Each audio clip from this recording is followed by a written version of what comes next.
Da da da da da da da. Da da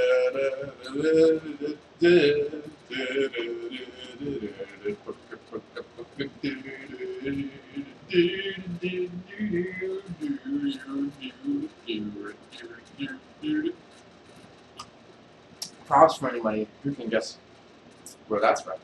Welcome back to Villainous Time, Part 2, 2012, July 28th, Saturday. Rolling Stone article posted to my Facebook by my Environmental Defense Fund. Rolling Stone, which I don't know if you consider mainstream news, but I kind of do because I'm kind of countercultural.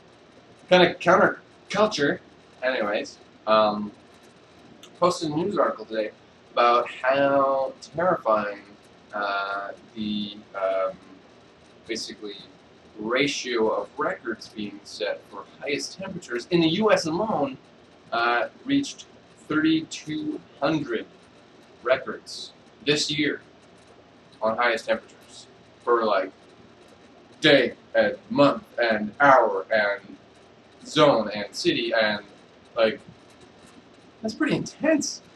I mean, I'd say so. And that's just in the U.S. I mean, if the forest fires in Colorado aren't enough to convince you, I mean, just go back to the two oil leaks that happened in the last month. The one in Alberta, which leaked into the Red Deer River, or the river that leads to the Red Deer City. I think it was 2,000 barrels or 200. I know there's a vast difference there, but either way, there's a leak, and that's pretty drastic because there was no way of containing it. I mean, there was a way, but there was no plan. They just kind of show up whenever it gets reported, that thing. So, I mean, it could have been way more. They have no idea. And same thing goes with in the Gulf of Mexico. There was a small spill. And I know somebody had the nonchalant attitude to say, oh, that was way smaller than all the other ones. Or the big BP one. And I was like, what? I wish I could have that nonchalant attitude about the destruction of our environment, a.k.a. the world, just to gain a few extra dollars. If indeed confidence lasts. Because entirely our economic profit structure on Wall Street is based on confidence and not actually on reality. No one on the ground really cares, and no one on the ground is really valued. Only the confidence in the company's respective profits are encouraged to basically any confidence in, aka investing in. And that's why there are so many corporate casualties the world over, including us blue-collar workers, because, well, let's put it this way, while our grandfathers went to work for the same company for 40 plus years, McDonald's, the fast food chain, pardon me, has given our corporate structure its new model, which is basically to pay people less, buy the people that have been out there longest out, lower full-time hours, so where once 40 plus hours of full-time you got paid for overtime, now 24 to 30 hours is overtime, and 35 plus hours you get benefits, so no one really gets benefits and no one really gets full-time wages. This is so that they can skip costs and make the most amount of prospective projected profits as possible. But those profits don't actually get made because, well, you and I are valued, and we are the face of their business, and, well, they just have to continue hiring and hiring and hiring and hiring and hiring rather than paying us.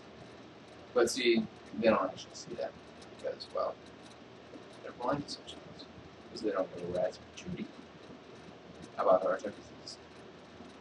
So anyways, back to the Rolling Stone article, okay?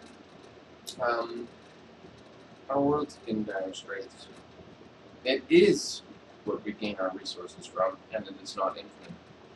But our economic structure is based on an infinite cycle. And that cycle bases itself off you and I being able to spend money. I mean, just look at the whole debacle with the automotive industry. When you and I can't afford to buy vehicles that are being produced, even though they're not necessary, well, I mean, not necessary, aka to make so many new ones, in order to build prospective profits and not just for supply and demand, they receive huge bailouts. Well, why not bail out the people so that they can buy more vehicles, thus inevitably bailing out every single business in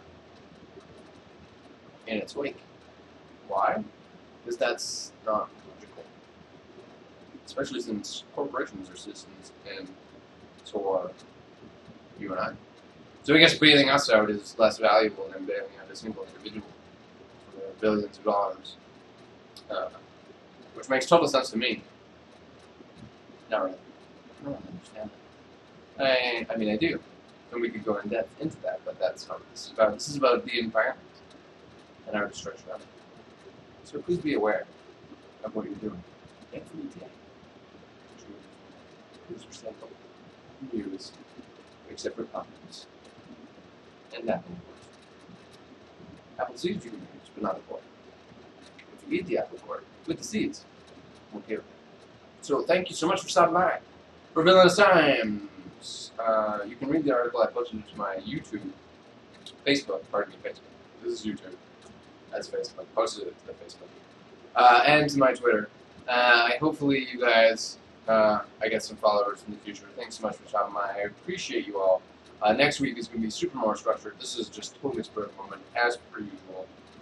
Thank you so much for stopping by. I'm Captain Juton, Picard, Villainous, of the Starship Juton Prize. A Koto Prize? Last name? Maybe? Maybe not. Live long and look out for that rogue. I'm going to go log in and make my tanking video for you guys. So, that should be part 3. Have a great night.